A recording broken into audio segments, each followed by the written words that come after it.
Le DAF Fresh Morning, c'est 104.5 tonnes de bonne humeur. Tous les matins sur Urban FM. Vous êtes sur les 104.5 Urban FM, la station Urban avec Jean-Paul. Jean-Paul, bonjour. Bonjour Dafresh. Comment tu vas ce matin? Ça va très bien. On t'a vu intervenir sur une télé locale. Oui, c'était à l'invitation de la rédaction de cette chaîne locale-là pour parler des élections au Libéria et revenir sur la reconquête de la ville de Kidal par les forces armées maliennes. D'accord. L'actualité internationale, ça s'est bien passé? Oui, tranquille, ça s'est très très bien passé. L'actualité internationale nous emmène où ce matin? On va en RDC où évidemment le pays est en pleine campagne électorale. La campagne électorale pour les élections générales, même si on met souvent en avant l'élection présidentielle, puisqu'il y aura à la fois l'élection du président de la République pour savoir qui succédera à Félix Tshisekedi. Lui-même aussi, il est candidat à sa propre réélection. Il y aura également les élections des députés nationaux ainsi que des conseillers régionaux. Et donc, ce sont ces élections-là qui vont se tenir le 20 décembre prochain. Mais nous allons nous intéresser à l'élection phare, évidemment, de la RDC. C'est l'élection de la présidence de la République. Alors, il faut savoir que Etienne Tshisekedi était arrivé au pouvoir en 2017, après avoir remporté l'élection. Il avait battu à l'époque celui qui était considéré comme le candidat aussi d'une frange de l'opposition, qui était Martin Fayoulou. Joseph Kabila, ne pouvant pas briguer un troisième mandat, il avait donc renoncé à participer à cette élection présidentielle-là. Et donc, 5 ans plus tard, il s'agit bien entendu de faire le bilan. Il faut déjà savoir que la République démocratique du Congo, même c'est un État à part. Quand on regarde sur la carte du continent africain, déjà par sa taille, le pays fait plus de 2 millions de kilomètres carrés. C'est le pays le plus peuplé d'Afrique subsaharienne après le Nigeria. Le Nigeria, c'est à peu près 180 millions d'habitants. La RDC, c'est 102 millions d'habitants. C'est le deuxième pays le plus vaste du continent africain après l'Algérie. Et donc, c'est un pays aussi qui est très important à l'échelle internationale, à l'échelle même mondiale, tant ce pays-là regorge de richesses. 80% des réserves connues de coltan qui sont des composantes indispensables pour la fabrication des batteries, que ce soit pour les téléphones portables ou pour les voitures électriques. 60% des réserves connues de cuivre dans le monde sont en RDC. 30% des réserves connues de diamants sont en RDC. Et malheureusement, la RDC, avec toutes ses potentialités, est parmi les 5 pays les plus pauvres du monde. Les 2 tiers de la population vivent en dessous du seuil de pauvreté, donc moins de $2,15 par jour, selon les Nations Unies. Donc, comment expliquer que ce pays, avec de telles potentialités, avec aussi, j'avais quasiment oublié, 99% du pays est recouvert par la faune et la flore. C'est le pays qui a la plus grosse superficie dans le bassin minier du Congo. Même quand on parle du bassin minier du Congo, et pourtant le Gabon fait partie de ce bassin minier avec la Guinée équatoriale, le Cameroun, mais on parle du Congo, tant l'essentiel de la forêt, c'est 113 millions d'hectares. C'est énorme.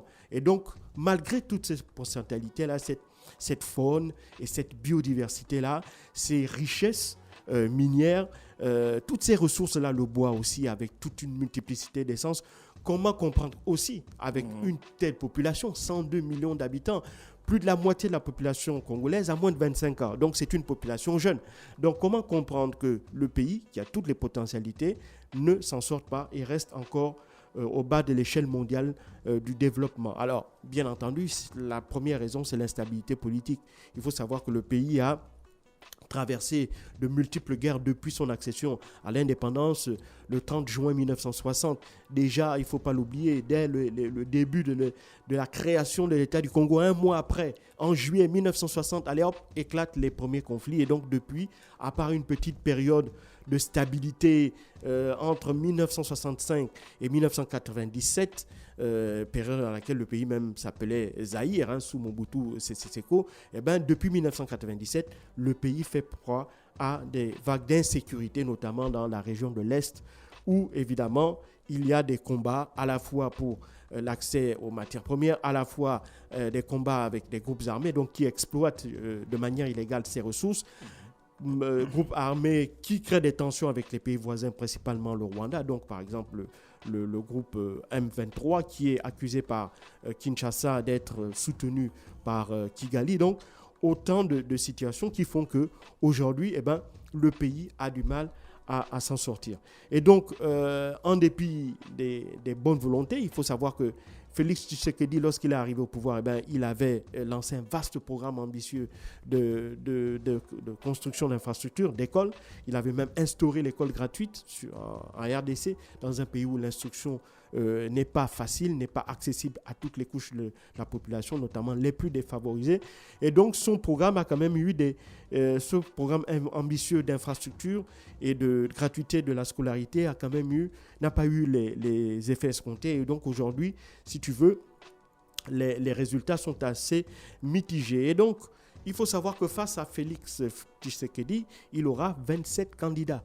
Il en avait d'abord 25, mais la Commission électorale nationale indépendante, la CENI, en a rajouté 2 autres à la suite de la demande de la Cour suprême qui est censée valider ces candidatures. Donc il y avait 2 qui avaient fait un recours auprès de la Cour suprême et qui ont obtenu gain de cause. Et donc on est passé de 26 à 28 candidats, dont le président Félix Tshisekedi. On ne va pas égrener tous les candidats, on va juste s'intéresser aux emblématiques. On a Martin Fayoulou, candidat malheureux à l'élection présidentielle de 2017. Il faut aussi savoir qu'on a l'homme d'affaires, originaire du Katanga, Moïse Katumbi, ancien gouverneur justement de cette région du sud-ouest. Et on a le prix Nobel de la paix 2018, Denis Mukwege, qui sont les principaux candidats. Et puis à côté, on aura aussi d'autres poids lourds de la politique locale, 2 anciens premiers ministres, à savoir Adolphe Mouzito et Augustin Matata Ponyo, qui étaient les 2 anciens premiers ministres de Joseph Kabila. Ces derniers ont donc décidé, eux aussi, de se lancer dans la course. Il y a aussi un activiste très célèbre au Congo qui s'appelle Floribert Anzuluani, qui est aussi dans la course. Et parmi ces 28 candidats, il y a 2 femmes. Il n'y en a pas beaucoup, il y en a 2. Il y a Marie-Josée Ifokoumputa, qui était déjà candidate à la présidentielle de 2018. Et il y a Joseph Billier, cette dernière se présentant comme la candidate de la jeunesse et celle qui veut redonner de l'espoir aux femmes. Et donc, il faut savoir que le scrutin va se dérouler le 20 décembre prochain. Et il faut également se rappeler que le code électoral avait été modifié sur 2 dispositions. Il y avait la première disposition concernant les frais de dépôt de candidature non remboursables, qui s'élevaient d'abord à 100 000 $ américains, qui ont été baissés à 60 000 $. Ça fait à peu près 160 millions de francs congolais. Et la deuxième disposition, c'est que le président de la République ne sera plus élu au suffrage universel majoritaire au second tour, mais il sera élu à la majorité simple du premier tour. Donc, ça veut donc dire quoi? Ça veut dire que l'élection n'aura pas 2 tours, et c'est celui qui aura engrangé le plus grand nombre de voix au cours du seul tour du scrutin présidentiel qui va l'emporter. Donc, ce qui va être important, c'est la mobilisation, donc le taux de participation. On atteint à peu près 40 millions d'électeurs pour cette élection présidentielle au Congo. Mais évidemment, l'élection va être assez compliquée. Pourquoi? Parce qu'il y a des régions entières où l'organisation de l'élection pose des questions, notamment va poser problème, notamment pour des questions de sécurité. Il ne faut pas oublier, par exemple, qu'en 2022, l'année dernière, 130 agents de la CENI qui avaient été envoyés dans les provinces, notamment de l'Est, donc de Nord Kivu, de la province de l'Ituri, avaient été tués par des groupes armés. Et donc, ce qui pose la question de savoir si dans ces 2 régions-là, il pourra y avoir des élections. Et puis, il y a aussi le fait que, bien entendu, le Congo aussi fait face à d'autres situations, notamment sécuritaires dans l'Ituri et dans le Nord Kivu, dans la zone de Goma. Cette situation sécuritaire a entraîné une grosse phase de déstabilisation, puisqu'il y a plus de 6,5 millions de Congolais qui sont réfugiés à l'intérieur de leur pays. Quelques centaines, quelques milliers sont réfugiés principalement en Ouganda.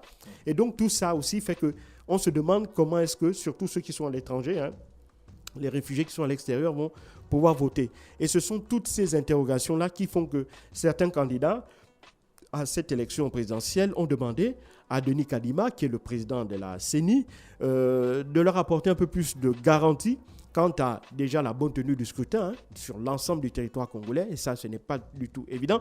Et surtout que depuis quelques semaines, quelques mois même, il y a une nouvelle polémique relative justement à la nomination de Denis Kadima comme président de la Commission électorale nationale indépendante. Pourquoi ? Parce qu'il est originaire de la même région que Félix Tshisekedi. Et donc, certains candidats tels que Martin Fayoulou ou encore Marie-Josée Ifokoumputa n'hésitent pas n'ont pas hésité publiquement à remettre en question si tu veux, l'intégrité morale de M. Kadima, reprochant de probables connivences avec le camp Tshisekedi. Et c'est la raison pour laquelle, de leur point de vue, cette raison-là serait à l'origine de sa nomination. Alors, bien entendu, ce dernier a botté en touche toutes ces accusations, estimant que la CENI est là pour organiser des élections justes, crédibles, indépendantes et en toute neutralité. Maintenant, évidemment, la campagne s'est ouverte sur l'ensemble de l'étendue du territoire dimanche dernier.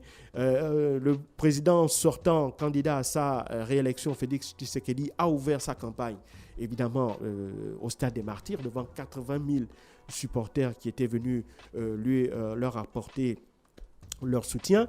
Et donc, au cours de cette ouverture de campagne, Félix Tshisekedi a fait quand même un discours assez offensif.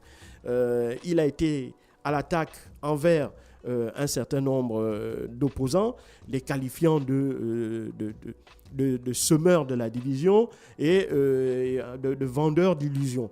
Mais évidemment, en dehors de ça, il a maintenu ses promesses d'améliorer les infrastructures, de lutter contre la pauvreté, qui reste encore endémique en République démocratique du Congo, de lutter contre l'insécurité, notamment dans l'est de la République démocratique du Congo. Et c'est la raison pour laquelle le gouvernement de Félix Tshisekedi avait donc demandé le départ des missions onusiennes, notamment les contingents des pays originaires d'Afrique de l'Est, parce qu'il estimait que ces soldats-là ne faisaient pas correctement leur travail. Et donc, Félix Tshisekedi et son gouvernement avaient déjà commencé à entamer des discussions avec la SADC, qui est l'organisation régionale qui englobe les pays originaires d'Afrique australe, pour voir avec eux dans quelle mesure est-ce que eux, les pays d'Afrique australe, pourraient envoyer des contingents dans l'est de la République du Congo en remplacement de ceux des pays d'Afrique de l'Est. Évidemment, il a encore 90 jours, puisque les élections se tiennent 90 jours avant le terme constitutionnel de son mandat, pour essayer de négocier éventuellement un accord, mais rien ne semble encore acté aujourd'hui. Et donc, on reste encore un peu suspendu dans cette espèce d'ambiguïté-là quant au sort de ces différents contingents-là. Félix Tshisekedi, bien entendu, pourquoi est-ce qu'il demande le départ de ces troupes de l'Afrique de l'Est ? Parce qu'il ne les trouve pas suffisamment efficaces sur le terrain, et donc il veut des troupes plus aguerries, qui soient plus en capacité de véritablement aller traquer les différents groupes armés qui sèment la terreur en République démocratique du Congo, donc principalement au M23 et à d'autres groupes aussi, parce qu'il n'y a pas que le M23 qui sème la terreur dans cette zone-là. Et donc tout ça fait qu'aujourd'hui, la situation reste extrêmement précaire. Maintenant, pour revenir à la future élection présidentielle, il faut savoir que, évidemment, Félix Tshisekedi a autorisé des observateurs étrangers à venir superviser cette élection. On aura notamment l'Union européenne et l'Union africaine qui seront là présents au cours de cette élection. Il y aura aussi la présence de la puissante CENCO, la conférence épiscopale du Congo, qui regroupe les 80 évêques de l'Église catholique du Congo. Il faut savoir que les Congolais sont principalement des chrétiens catholiques, donc l'Église catholique est la première institution religieuse du pays. Donc les évêques sont extrêmement influents là-bas. Ils avaient soutenu Martin Fayoulou en 2017, même si cela n'avait pas abouti.